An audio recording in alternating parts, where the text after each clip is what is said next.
Okay, so hey guys, and welcome back to another Axel 72 video. And in today's video, I'm going to be giving my prediction for the Oleksandr Usyk versus Daniel Dubois rematch. And so if you are new around here and you haven't yet subscribed, please do so, like the video if you do indeed like the video, and feel free to join the Patreon as well. There's been quite a few requested videos which are floating out and about on the channel, which have come from the Patreon. I wouldn't have done them videos without the Patreon, and it really supports the channel. And yeah, I just really appreciate all the members so far. The link for it will be in the description below. And again, thank you very much for the support on it so far. But yeah, to get straight into this, we'll touch upon, the Oleksandr Usyk Daniel Dubois fight. I'll give a little bit of prediction for the Lawrence Okolie versus Kevin Lerena fight as well. But just to speak about the event as a whole before we get straight into the main event, it's going to be interesting to see how well this sells, especially as a pay-per-view and also at the same time at Wembley with, in-person fans. Comparing that to Dubois Joshua, of course, how well that sold, and that sold out Wembley and really did massive numbers, like 98,000, I think, or something, or like 89,000 or something crazy at Wembley. They got added on capacity at Wembley, how well it was doing, and the pay-per-view seemed to go really well as well. And so it makes sense that they're having this at Wembley. It's a huge fight. It's for all the Undisputed titles, but it definitely doesn't seem to be selling as well. This is the first world title of all the unification fight in the UK for all the heavyweight titles in the four belt era, and it kind of has to be a big stadium slash the biggest stadium in the UK, and it's just maybe not being kind of bought by the same fans the same way. It doesn't seem to be as hyped as perhaps what it should be or what it could be. And they're, of course, selling it and really pushing the fact of what happened in the first fight with everything with the low blow and everything like that. But it just doesn't seem like the fans are really that bothered by the kind of low blow debate, to be completely honest. I mean, the media is talking about it a lot to hype it up, and the in respective teams are speaking about it a lot, but it just doesn't seem like the actual fans care a tremendous amount. I mean, they're kind of deploying these new marketing strategies with a last minute bus tour to go around London to really push and promote and sell these final tickets. And again, I'm just not entirely sure if they're doing this as a last gasp to actually try and make it worth them doing it at Wembley. Again, they might sell out, I'm not entirely sure, but it definitely hasn't sold seemingly as well as Dubois Joshua, which is, again, just an interesting thing. And I mean, the undercard isn't as stacked as perhaps what we've come accustomed to in boxing as of recent, with His Excellency being involved and everything like that. It seems like His Excellency isn't really playing any kind of part in this fight. And I mean, saying the fact that he basically put on Dubois Joshua and Usyk Fury, both of them fights, it's interesting to see that he's not really, like I say, taking too much of a role in this, and it seems like he's kind of just letting Queensbury and Usyk's promotion go and just do their thing a bit. And it just means, like I said, the undercard's not as strong as what we are used to. Again, Okolie Lerena is a good fight.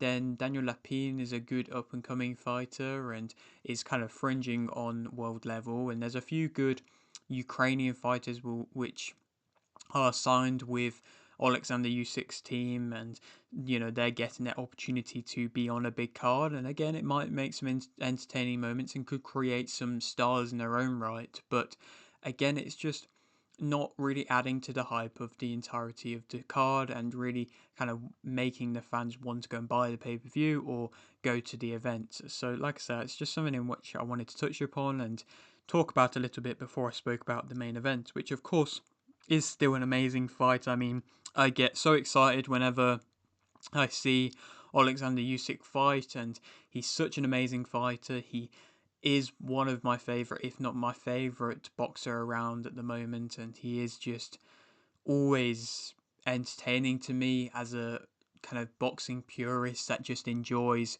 watching boxing for the fundamentals and the skill and the technical ability of it all. Oleksandr Usyk just masters that for me and really displays always just such high level boxing, which is just amazing to see. Coming into this fight, though, of course, there's been, the controversy about the low blow, in which I'll touch upon in a minute. But, of course, there was also this kind of thing that's happened with Oleksandr Usyk and his main manager in Alex Krassyuk. Of course, they've, split, and there's been no real reason kind of given to why they split in boxing terms. But from what I've heard, Usyk has said that they're still in business terms and doing work together just outside of boxing. Perhaps there has been a slight disagreement between, Usyk carrying on and going for a Dubois fight instead of, maybe trying to go on for a new challenge, or maybe, retiring or fighting Fury for a trilogy. Perhaps there was a bit of a disagreement there. Maybe Krassyuk could just wanted to walk away and wanted to go on for a new challenge. I feel like whenever there was anything like this that has happened with Usyk, because of how strong Usyk seemed and kind of unbeatable Usyk has seemed, fans are very quick to just jump on and say, wow, this is going to cause a problem, this is going to change the result, let's go against him, let's bet against him. It's, of course, maybe it will change something, but I just don't see it actually having a major effect on the entirety of the fight. You know, it's just a little thing that's happened and a little blimp. Like I say, it's nothing major from what I believe, in my opinion. But of course, it seems like Usyk, perhaps coming into this one with the build up of everything and with the kind of opening press conference that they had to really promote this event, he seemed to perhaps get a little bit frustrated by Dubois' team with the whole low blow debate. There was, a back and forth between Usyk and one of Dubois' team. It didn't seem like Usyk was, he wasn't like swearing or getting really heated and aggressive, but it did seem like there was, little bits of frustration there because it feels like, it's undermining his work. And of course, he went and gave out all them leaflets that said, the boxing rules and things like that. And it's just the first time that we've seen this possible frustration from Usyk before. This maybe, maybe I'm clutching on straws here, but this may result in him actually trying to fight a bit more aggressively. He, of course, knocked out Daniel Dubois, and he's not had a great resume in knocking everybody out in the heavyweight division so far, and of course he's never really been known for that. But he maybe wanted to come into this and come a little bit more aggressive and try and get a knockout, which of course could be where he could slip up and maybe where he might get caught. Again, I'm not entirely sure, but we will have to wait and see. Is perhaps, another argument from what I've seen, again from what Usyk's been saying and going off his mannerisms and his, just the way that he carries himself. He's very difficult to read, Oleksandr Usyk, because he does, often say the same kind of things like feel and things like that, and he doesn't really give away a tremendous amount. Similar to Beterbiev or Bivol, they don't give away a tremendous amount, these, just amazing fighters. But perhaps, in some of the ways of what he's been saying, he's definitely talking about, the negatives of boxing a bit more. He's talking about how he doesn't like training, and he's, not going to say he's caring less and he's training less because he looks in amazing shape, but he definitely, like I say, is talking about preferring to go to the pub a lot more. He's talking about the hatred towards training and things like that a lot more.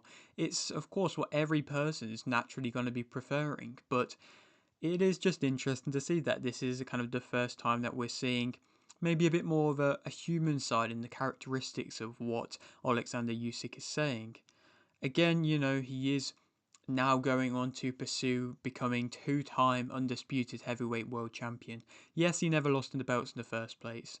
Yes, he is going to face somebody that he's already beat via stoppage, but this is real legacy defining moments. Not many, if not any, heavyweights before have become a two-time undisputed heavyweight champion. Again, I can't really think of any, realistically off the top of my head. There's been very few that have ever become undisputed, let alone two-time undisputed world champion. I just don't feel like that is really getting talked about much. And so if he does that and beats Daniel Dubois, where does he rank in the best heavyweights of all time? Of course, there's a lot to kind of talk about when you are speaking about the best heavyweight of all time, because of course you have to speak about the impacts and the opponents around at the time, and you know who they inspired and what they actually achieved and how exciting they were, and a lot of things like that, and just fan preference.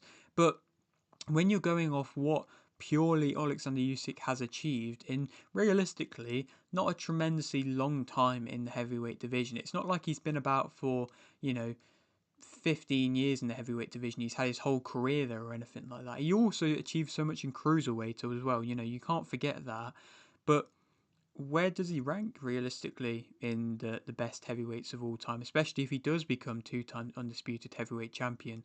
Again, it's just an interesting debate. And, also, where does he rank pound for pound at the moment? I mean, I think that Ring Magazine have him number one, but then you can kind of have him anywhere number one to number three. I've kind of seen him switched about in people's rankings. I currently have him at number two behind Naoya Inoue, but if Usyk beats Dubois, I would probably say that Usyk is higher than Inoue in my opinion. And then, if Inoue goes on to beat Akhmadaliev and then beat Nakatani, then maybe it could swap. But for the moment, if he goes and becomes, like I say, two-time undisputed heavyweight champion and beats a Dubois who, yes, has lost already to Usyk, but looks so confident right now. And obviously, it's difficult to say that you are a new version of yourself as a fighter, but I do believe this is genuinely a new version of Dubois mentally.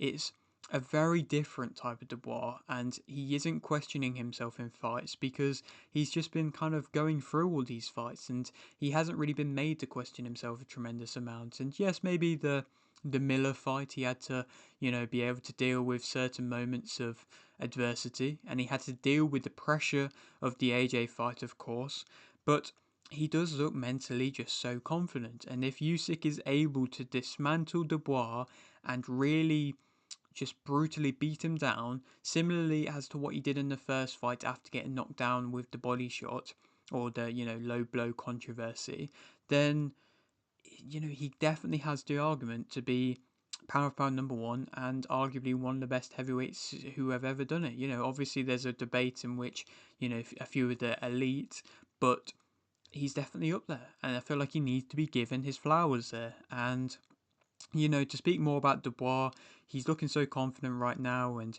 again, like I say, he looks so confident ahead in the AJ fight. He's obviously not the best of talkers, but he's becoming humorous with the way that he talks, and he's becoming entertaining to the fans in the way that he talks. And, he's kind of building his brand like that. And he's, like I say, just looks so confident in his ring walk, the way that he was fighting. He was committing to his shots from the get-go. He started quickly. Again, that all just are signs of just pure confidence. And this will be, of course, a different test, a much tougher test of his new mental fortitude, as no one is like Usyk in the heavyweight division. Absolutely nobody is like Usyk in the heavyweight division. And, he's fought Miller, he's fought Hrgovic, and he's fought Joshua. Hrgovic, I don't really rate as a high level heavyweight. Miller, gave him a bit of a test as just kind of a big lump who was there. And, he did knock him out, but it did go to the, right near the end of the fight. And then AJ looked awful, realistically, in that fight. I just got to say that. But he did, like I say, come in with so much more confidence. And, again, it is going to be a tougher test versus Usyk mentally. He's done tremendous things to basically break down Fury and Joshua, who realistically haven't been the same since their fights against Usyk. I mean, Joshua, of course, everybody remembers the mental breakdown in which he had after the Usyk fight in the second fight. And then, of course, everybody remembers after the Usyk Fury first fight when Fury was saying Happy New Year, and I think it was like March time, which was just weird. And then he's, gone on to retire after the second fight, which seemingly now he's come out of retirement to try and fight Usyk in March, which is just really random. And so, like I said, it just doesn't seem like mentally they are the same fighters anymore and the same people anymore, which is just crazy. They do just, Usyk can just change people, which is just insane to say realistically. And we really haven't seen any fighters or many fighters at all that have ever been able to have that kind of effect. And also, when you're fighting them, you just question yourself so much. And you saw that with both the Fury Usyk fights. When Usyk was fighting against Fury, anytime Fury tried to plant his feet, he did that for a couple rounds, realised that wasn't working, and just always kind of found himself with his back against the ropes. Usyk wasn't putting on tremendous amounts of pressure. He wasn't forcing him back. He's a much smaller guy than that of Fury, especially in the second fight where Usyk came. I mean, when Fury came in so big in weight, and Fury was always with his back against the ropes, especially, going on later into the fight when he just was questioning himself more and more. And again, like I say, that's just a mental, you know, unsureness, I suppose, that you have when you're facing someone like an Oleksandr Usyk. And, with Dubois, he has a lot of pressure upon him. Of course, he isn't the favourite going into this fight, but he kind of is the favourite to become the next British boxing, star. And what the UK fans are really relying on and the UK promoters are really relying on, because the heavyweight UK scene with Fury and AJ is amazing and it sells really well, and it really is a great thing, and the fans are so in for it and so invested. But we don't want to have what we had before that, where we didn't really have many people selling out in the UK, and it just not being at the same kind of peak level in the heavyweight division. And it seems like British boxing is relying on Daniel Dubois to step up, and he's only young. He can still, even if he loses this fight, he can still make a comeback. But again, British boxing is relying on Dubois to really be a selling force for them and to really be able to reach the same kind of heights as a Fury and an AJ. And I just don't know if he is quite doing that in that kind of a way. But to speak about them both individually as fighters, Usyk as a fighter, he's of course a master at range management and always seems to find a way in, which is just tremendous to see the way that he was able to find his way in again against somebody as tall and as big as that of a Tyson Fury, to still shock him with shots and to still get power, in that first fight when he landed that big shot behind his shots, when he landed, of course, that big shot against Fury. He's got them fast hands. He's always disciplined in his work. And, of course, that's also something in which he seems to take into, again, his training camps and what he does with his time as well. He waits for his openings. He works angles tremendously. His head is always off the line. You have to study that if you are an up-and-coming fighter, just to be able to always have your head off the line. He's accurate, he's reactive, he's got great counters, he shortens up his shots perfectly, and he pairs up his shots really well, and so well that it surprises his opponents. He's always able to, stretch that bit more and find a shot in which he's going to just surprise you. And again, that can cause a lot more damage, and that's where he lands his more powerful shots, when he is just catching you off guard and you just don't know how to expect a shot coming. His footwork is amazing. He can switch with ease. He circles off really well whenever he is perhaps in a difficult position. He's got a high guard to be able to catch shots. His defense is just perfect. He can keep you thinking, and he's so deceptive in the way that he works. He can't be held either. If you try and clinch on him and try and slow him down and pin him down in that way, you just can't hold on to him. Fury was kind of relying on even doing that at certain times in the second fight, and he was just kind of popping up out and then landing short shots to the head and then catching Fury off guard to then force him to be let go out of a clinch. His fight IQ is insanely good. He can fight on the front or the back foot. He can fight in close at mid-range. It's, like I say, an amazing fighter. I suppose if you are saying possible vulnerabilities in his game, his physicality, he's not tremendously physical, but he doesn't really have to. He's, like I say, his IQ makes up for that. His power is limited, but like I say, he surprises you with his power.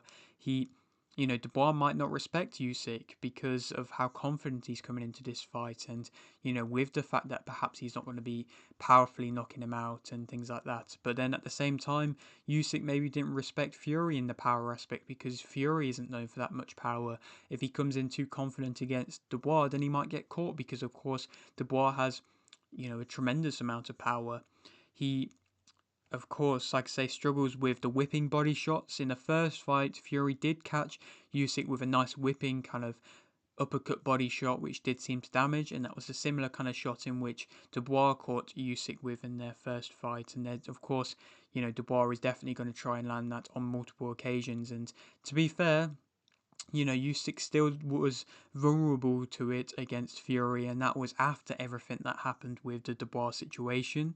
He doesn't throw a tremendous amount of body shots himself, Usyk, and he can be at times kept at a bit of a range, and he does, of course, accept the back foot, which, of course, again, is going to lean more towards Dubois' favouring what he will be wanting to do. He won't be wanting to fight on the back foot, especially to start off with.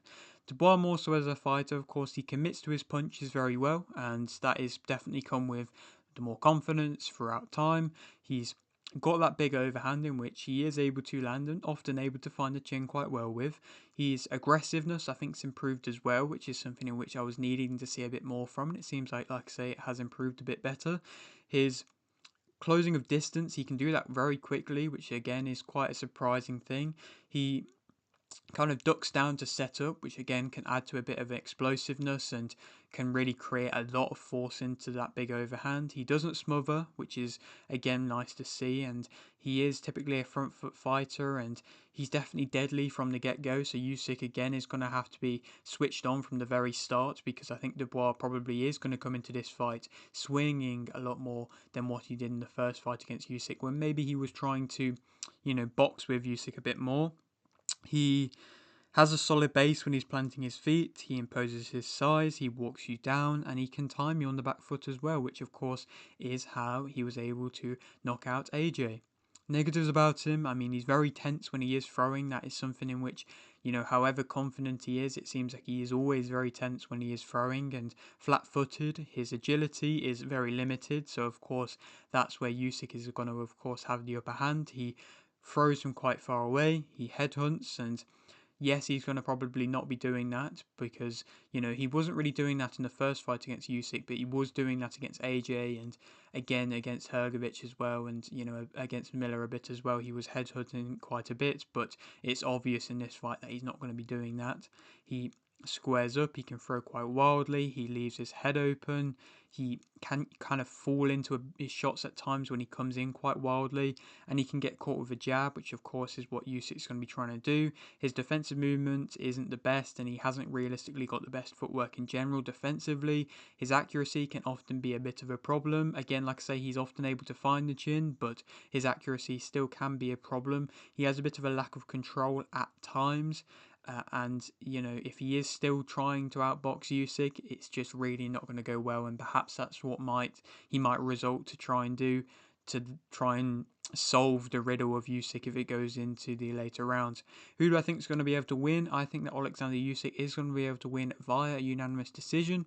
I don't think he's going to be able to stop Dubois. Again, I'm going to give Dubois that credit of the more so toughness. He went all the rounds with Miller and looked very tough in that aspect. Of course, Miller is a very different test to Usyk, but again, that's a showcase that he can go the full kind of distance. So I think he is going to be able to win via unanimous decision. I think it's going to be convincing. I think Dubois is going to come out very quickly and perhaps might be able to land one shot which could possibly cause a little bits of problems with Usyk, but I do think Usyk is going to be able to mentally again break down Dubois, probably cause Dubois to be unsure and to even start being reluctant in his own work again and result back to what we've seen from him in the past.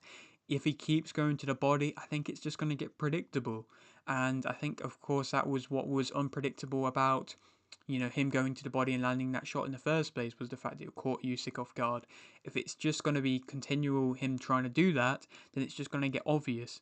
And again, like I say, I feel like Usyk is going to be able to work out Daniel Dubois within a couple rounds again, and then be able to have a dominant display, which, like I say, I feel like won't quite be able to stop Dubois, but will put on a beating on him and then go on to fight possibly Fury again. Of course, they've talked about this March date. Usyk seems up for it, so maybe that might happen. Parker, I mean, I'd love to see Parker still go on to fight Usyk before Usyk retires. Of course, WBO champion in his own right and should have fought Daniel Dubois before this. Or possibly goes on to retire. Again, like I say, two-time undisputed world heavyweight champion. There is realistically nothing else that he has to prove to anybody, so he could go on to retire. To speak about the co-main event just briefly now at the end of this video, Lawrence Okolie versus Kevin Lerena. Of course, this for the WBC Silver Heavyweight World Title. And, for this fight, Lawrence Okolie, this is his kind of first major test in the heavyweight division, and seemingly, I'm not too sure of how well he has transitioned into the heavyweight division. He came in very heavy in his last fight. He came in 3 stone, I think, heavier than what he'd ever come in any of his fights previous. And again, he didn't look physically in the best shape. He looked quite tubby to an extent. And again, like I say, it wasn't realistically what I wanted to see his frame to be looking like if he is going to be coming up into the heavyweight division, because I think if it just goes into the later rounds, I just don't trust that his gas tank is going to be there with him. But this does seem like the perfect test for Okolie at this point in his career. Of course, everybody won't forget about Lerena dropping Dubois 3 times. Of course, that's definitely aged well, and Lerena, of course, also caused problems to Justice Huni on multiple occasions. Even though he did lose, yes, he caused multiple problems against him.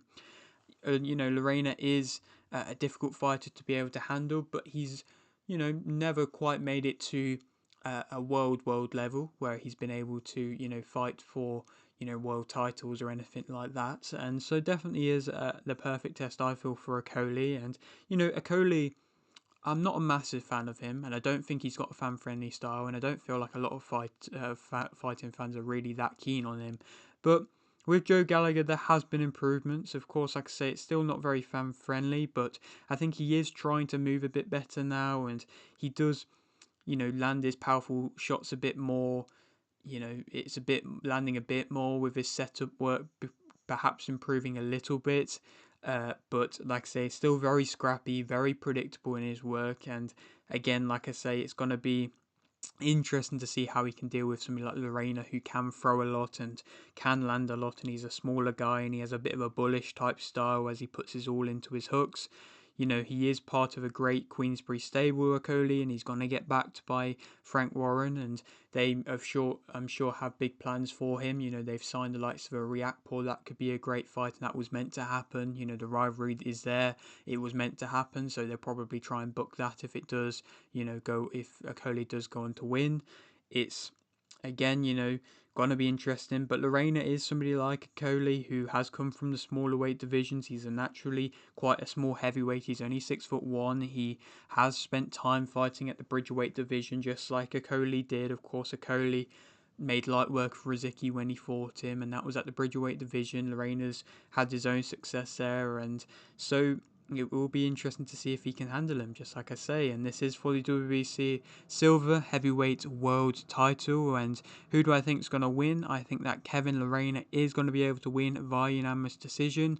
I just think Lerena can fight well in close, and he's quite good at being able to go on the back foot and land a nice, good shot. He is going to have to, of course, be wary of the power of Okolie, but I don't think he's going to rush in or walk on to any really kind of silly shots. I think he is quite a smart fighter in his own right, and he's definitely an underrated fighter, Lerena.